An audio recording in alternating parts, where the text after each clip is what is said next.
We've all seen producers like Nico Barron, Beatsinner and Meg Shooter blow up time and time again off their signature samples. Their samples have been the backbone of countless viral songs, but what sets them apart from the rest? In this video, we'll deep dive into the secrets behind their success, exploring the 3 mind-blowing production techniques that make their samples unique, captivating and irresistible to artists and listeners alike. Stick around as we uncover what makes their sound so addictive and why these producers continue to dominate the scene. The first production technique we're actually going to talk about is the endless flip. Oh, so menacing. But what the fuck is that? To break it down simply, the endless flip is a method of taking a simple MIDI and keep flipping, chopping, stretching and pitching it until we find small pieces that we like. Then we take those pieces and puzzle them together until we have a full sample. Well, that sounds easy. Yeah, it might sound easy, but it's actually pretty hard. Sure, we can all flip stuff a million times, but the hard part is actually making it all sound good together in the end. As an example, for this sample, I started out with a one-shot from the Beige Sonics pack on Producer Crate. I laid down a simple MIDI and bounced it to kick off our endless flip. My first idea was to reverse the MIDI and pitch it.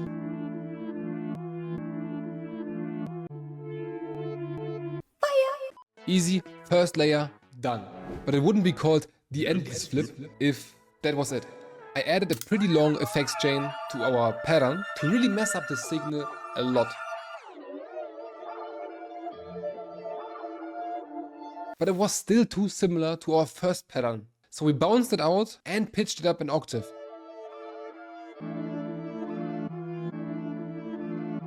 While pitching, I actually accidentally chopped out one part. But this accident gave me a great idea. I chopped off every 4th beat, made it unique, added a long fade in, reversed it, and pitched it up again. And boom, even crazier variation to make it even less monotone. This is also the part where the endless flip really starts to go crazy. I took our small variation that we just made and ran it through the same effects chain I'd already used. We bounced it again, reversed it, chopped it, added the pan man to get ourselves a crazy accent just like that. And if you're thinking we're slowing down right now, you're mistaken. Cause we're just picking up the pace. I actually bounced out the whole sample, pitched it up, added a pitch wheel, Cymatics memory, reels, and started chopping again.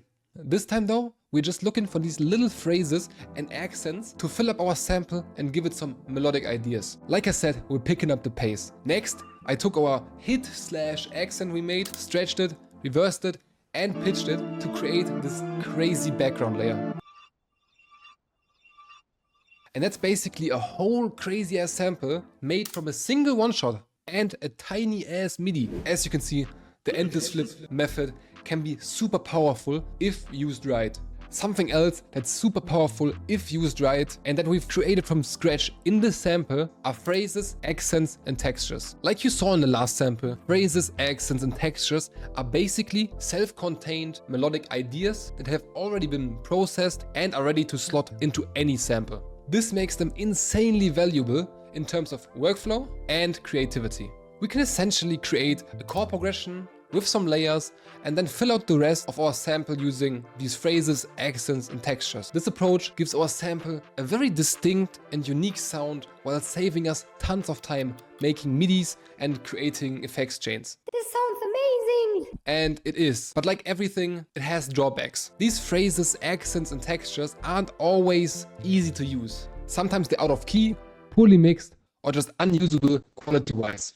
That's why getting high quality kits is super important. In this video, I'm using either the Beige Sonics or the Moni Vox Textures kit from Producer Crate. Producer Crate was kind enough to sponsor this video and give you all the sounds I use today, plus 480 free sounds on top. So if you want to get some of the highest quality and most creative kits out right now, and you want to support this channel so I can keep giving you the most valuable content I can, grab this free care package and check out the Producer Crate at the first link in the description. One good tip for using phrases and accents is that you shouldn't feel pressured to use the whole phrase. Often I'll only use a very small part of the phrase, cutting around them using stretches and fades. You have to really use all the tools you have to make certain phrases work. A good example of this is in this phrase right here. I really liked it. That's when I stretched and chopped it only to end up scrapping everything but a sliver of the phrase at the end of the cook-up. Using phrases and accents well is really an art in itself, and some people who do it outstandingly are Magshooter, Nico Baron and Beatsinner. But something way more important and impactful than how they use their phrases is how they use silence as an instrument. But how do you use silence as an instrument? It's pretty hard for me to explain, so I'll let the music theory goat, Vert, break it down in simple terms. Alright, so music is like speaking in the sense that the more you say something, the less it actually means anything. Instead of having notes playing all over the place, try having some pauses here and there so that somebody can digest whatever is being played. And also don't send an empty file saying you used silence as an instrument. Basically, instead of constant yapping in music terms, we want to take a breath once in a while and yap only when we actually have something to say. Make sense? Kinda. Okay, let me actually show you to really hammer home this concept. Right here, I have basically the same sample. Same sounds, same chords, same phrases. The only difference is that one has no breathing room and the other does. I'll play both for you and you can hear for yourself how much taking away stuff makes a difference.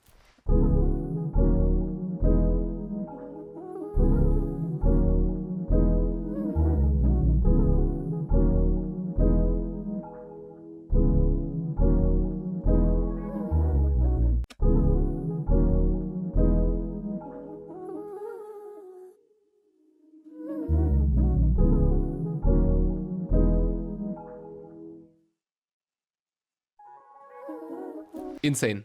Insane. By taking away things, we actually added a lot to the sample. So now we know how important space is. But how can we actually use it while cooking up? Let's say you've just cooked up an insane melodic pattern. Normally, you just split by channel, arrange your sample, and be done with it. Next time, I want you to try this. Bounce out all the sounds you used in your pattern, copy them, create a new arrangement, and paste. Now you just solo your chord progression and start taking out small parts of sound to see how it actually affects the overall feel and sound. Once you've found a cool pattern, add the next sound, and so on. But really, don't go overboard here. Just some tasteful silence. This is obviously just one of the ways to add silence. Another less time-consuming way is to simply just chop up your MIDI clips. Once you've tried this out a couple times, you realize how big of a deal silence really is. All the sounds you've heard today are from the free care package with over 480 sounds that Producer Crate specifically designed for you guys. So make sure to grab those sounds because I promise you they are 1000% worth it. Shout out Producer Crate for sponsoring this video, and these were the 3 biggest production tricks dominating 2024. Peace out. It's free care.